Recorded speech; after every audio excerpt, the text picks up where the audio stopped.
Welcome to the Light Efficient Design category review. I'm Doug Nebelsberger, and today we're going to be talking about our PL retrofit lamps. We're pleased to offer a complete lineup of PL for CFL replacements. We have 10 models or 30 SKUs covering wattages of 13 to 32 watt, and our lamps range from 5 to 12 watts. We offer both 2-pin and 4-pin solutions. We have an expansive offering on our 2-pin solutions such as GX23, G23, and G24-2. For our 4-pin, we have your standard G24 Q base as well as the GX24 Q base. What's very unique about our models is that we actually offer them in what we call universal.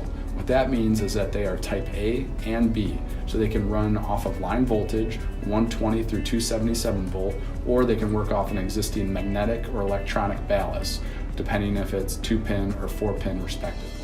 And this lamp that I'm holding on to is actually an LED. So this one is specifically designed for a wall sconce. So this lamp here is actually going to illuminate that entire fixture that you would find in a hallway.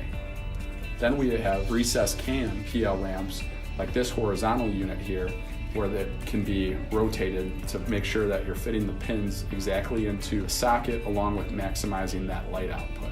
Then for a vertical socket and a recessed can, we have this unit, which again is going to maximize the light output. Our PL lamps are UL listed and UL classified. They have a 5-year warranty and an LED life of 50,000 hours. Thank you for watching our Light Efficient Design category review on our PL retrofits.